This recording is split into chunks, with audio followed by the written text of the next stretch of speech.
നിങ്ങളുടെ കയ്യിൽ പൈസ ഉണ്ടാവല്ലോ, അതൊന്ന് എടുത്ത് നോക്കിക്കേ. അതെന്താ, വെറും ഒരു പേപ്പർ, ഒരു ഇങ്ക്, ഒരു സിഗ്നേച്ചർ, ഒരു പ്രോമിസ് അല്ലേ?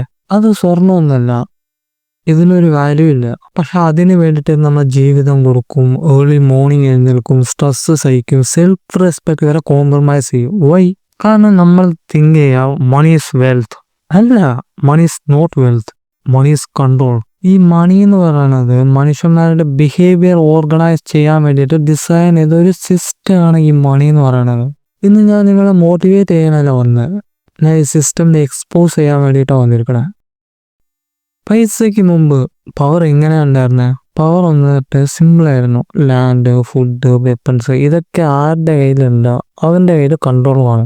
ആ കാലത്ത് നമ്മൾ ബാർട്ടർ സിസ്റ്റമാണ് ഉപയോഗിച്ചിരുന്നത്.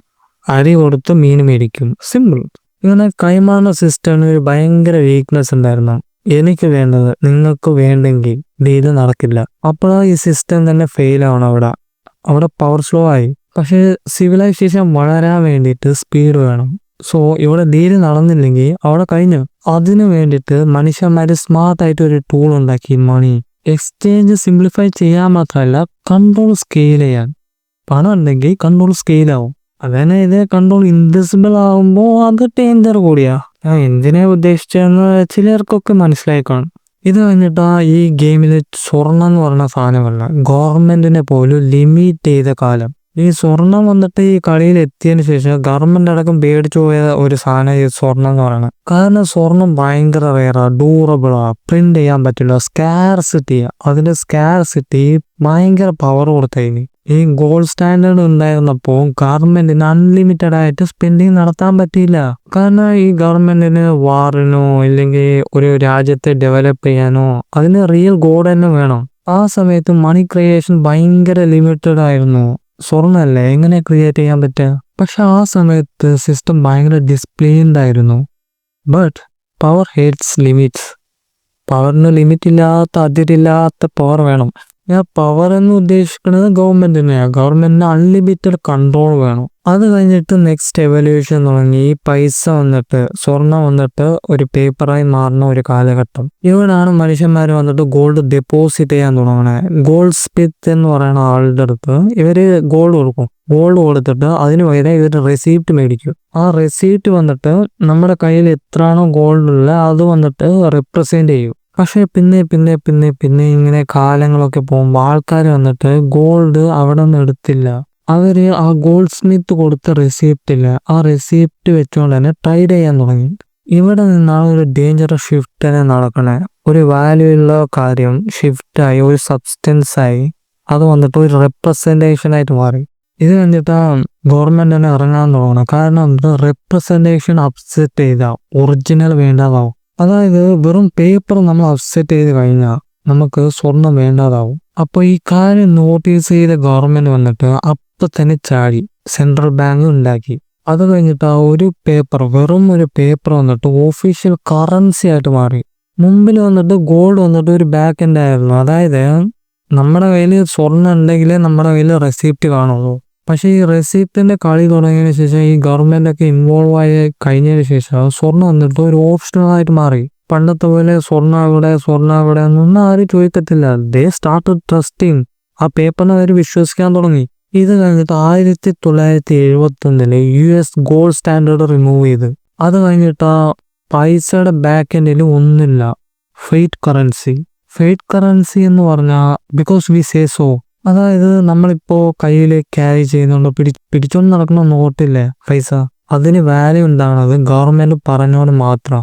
അതായത് ഗവൺമെന്റ് പറഞ്ഞു, നമ്മൾ വിശ്വസിച്ചു, ഒരു പേപ്പർ വന്നിട്ട് ഇത് പൈസ ആണെന്ന് നമ്മളെ ഗവൺമെന്റ് പറ്റിച്ചപ്പോൾ നമ്മൾ ബിലീവ് ചെയ്തു. That's it. അങ്ങനെ നമ്മുടെ ബിലീഫ്, നമ്മുടെ വിശ്വാസം ബ്രേക്കായി കഴിഞ്ഞാൽ ആ കറൻസി ഉണ്ടാവില്ല.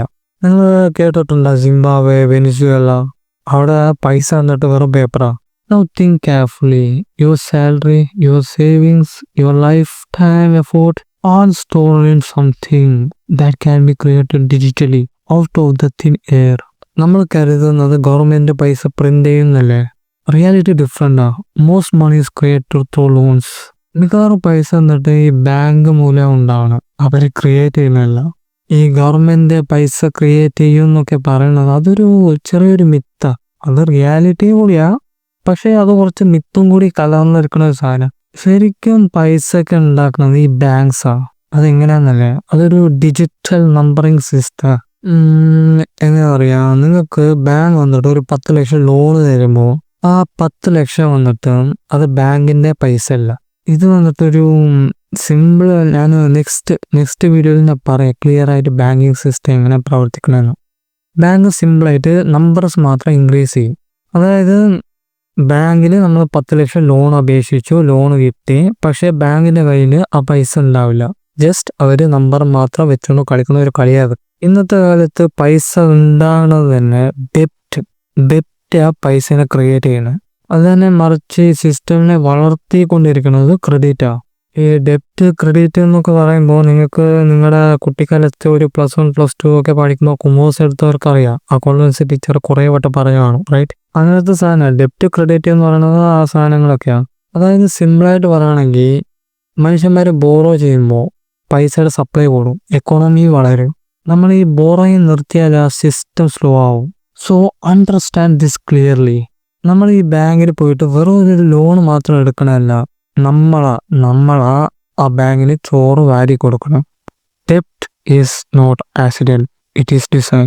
അപ്പോൾ നമ്മൾ വിചാരിക്കും ഈ ബാങ്കൊക്കെ ഗവൺമെന്റ് അല്ല കൺട്രോൾ ചെയ്യണം, സോ അവർക്ക് എത്ര വേണമെങ്കിൽ ആവശ്യത്തിലധികം പൈസ ഒക്കെ ഉണ്ടാക്കാൻ പറ്റുമോ എന്ന് നമുക്ക് ഒരു തോട്ട് വന്നതാണ്. പക്ഷെ പറ്റില്ല. കാരണം മണി സപ്ലൈ ഇൻക്രീസ് ആവുമ്പോൾ പ്രൈസ് ഇൻക്രീസ് ആവും. That is inflation.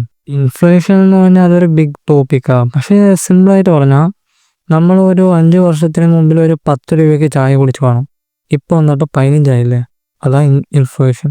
പിന്നെ ഒരു എക്സാമ്പിൾ പറയുകയാണെങ്കിൽ ഈ നമ്മൾ സാലറി ഒക്കെ മേടിക്കാറില്ല, അത് ഭയങ്കര ഹൈ ആയിട്ടൊക്കെ തോന്നും. ഇപ്പോൾ ഒരു എക്സാമ്പിൾ പറയുകയാണെങ്കിൽ നമ്മൾ ഒരു 5 വർഷത്തിന് മുന്നേ വന്നിട്ട് നമ്മളൊരു 10K ഒരു 10,000 രൂപയ്ക്ക് വർക്ക് ചെയ്തെന്ന് വെച്ചോ. ഇപ്പോൾ നമ്മുടെ സാലറി മാക്സിമം ഒരു 50 ആണെന്ന് വിചാരിക്കുക. ഈ 5 കൊല്ലം ഗ്യാപ്പിൽ നമ്മുടെ സാലറി ഭയങ്കരമായിട്ട് ഇൻക്രീസ് ആയിട്ടുണ്ട്, പക്ഷേ പർച്ചേസിങ് പവർ ഉണ്ടോ? ഇല്ല. അതാണ് ഇൻഫ്ലേഷൻ ഈസ് സൈലന്റ് ടാക്സ്. ആരും പറയത്തില്ല, പക്ഷെ എല്ലാവരും പേ ചെയ്യും. അതായത് സിമ്പിളായിട്ട് പറയുകയാണെങ്കിൽ വേറെ ഒരു എക്സാമ്പിൾ കൂടി തരാം. നിങ്ങൾ കുറച്ച് വർഷങ്ങൾക്ക് മുന്നേ വന്നിട്ട് ഒരു 10 രൂപയ്ക്ക് തക്കാളി 1 കിലോ മേടിച്ചെന്ന് വെച്ചിട്ട് ഇപ്പം 1 കിലോ തക്കാളിയുടെ വില വന്നിട്ട് 100 രൂപയുടെ മേക്ക് കാണും. അതാണ് ഇൻഫ്ലേഷൻ. ഇവിടെ തക്കാളി മാറിയിട്ടില്ല, കിലോ മാറിയിട്ടില്ല, nothing will change but price increase. അതാണ് സിമ്പിളായിട്ട് പറയുകയാണെങ്കിൽ ഇൻഫ്ലേഷൻ. നമ്മുടെ കയ്യിൽ ക്യാഷാണ് സേവ് ചെയ്യണമെങ്കിൽ അതിൻ്റെ വാല്യൂ എപ്പോഴും കുറഞ്ഞുകൊണ്ടിരിക്കും. അതിന് പകരം അസറ്റാണ് സേവ് ചെയ്യണമെങ്കിൽ അതിൻ്റെ വാല്യൂ ഇൻക്രീസ് ആവും. Why? Because money flows to asset first. Those close to money creation benefit, those far away struggle. This is not emotional, this is structural. സത്യം പറഞ്ഞാൽ യഥാർത്ഥത്തിൽ പൈസ എന്ന് പറഞ്ഞാൽ എന്താ? പൈസ എന്ന് പറയുന്നത് ഒരു സിമ്പിൾ എക്സാമ്പിളായിട്ട് പറയുകയാണെങ്കിൽ മനുഷ്യന്മാരുടെ സമയം സ്റ്റോർ ചെയ്ത ഒരു സാധനമാണ് പൈസ. എങ്ങനെയെന്ന് പറയാം, നിങ്ങൾ കഷ്ടപ്പെട്ട് ഉണ്ടാക്കിയ ഓരോ ആയിരങ്ങളോ നിങ്ങളുടെ ജീവിതത്തിലെ മണിക്കൂർ കണക്കിന് കഷ്ടപ്പെട്ടതിൻ്റെ ഒരു പ്രതിഫലം മാത്രമാണ് ഈ പൈസ. കാരണം നമ്മൾ പൈസനെ ലോസ് ചെയ്യുമ്പോൾ ഒരു പേപ്പർ കത്തിച്ചതിൻ്റെ തോട്ടിലല്ല അതിനെ കാണാം. കാരണം പൈസ വേണമെങ്കിൽ നമ്മുടെ ടൈം പോവും, നമ്മുടെ എനർജി പോവും, നമ്മുടെ ലൈഫ് പോവും. ഈ വീഡിയോ വന്നിട്ട് നിങ്ങളുടെ കയ്യിൽ ഉള്ള പൈസേനെ പറയാൻ വേണ്ടിയിട്ടില്ല, ആ പൈസയുടെ പിന്നിലുള്ള ചരിത്രം, ദ സിസ്റ്റം പറയാൻ വേണ്ടിയിട്ടോ. കാരണം ഈ സിസ്റ്റമിനെ മനസ്സിലാക്കാത്തവൻ പൈസയ്ക്ക് വേണ്ടി ജോലി ചെയ്യും. ഈ സിസ്റ്റമിനെ മനസ്സിലാക്കുന്നവൻ പൈസനെ തനിക്ക് വേണ്ടി ജോലി ചെയ്യിപ്പിക്കും. Choice is yours. Wake up or stay comfortable. The end. I'm Roy. These are not my stupid thoughts. Bye bye. Love you.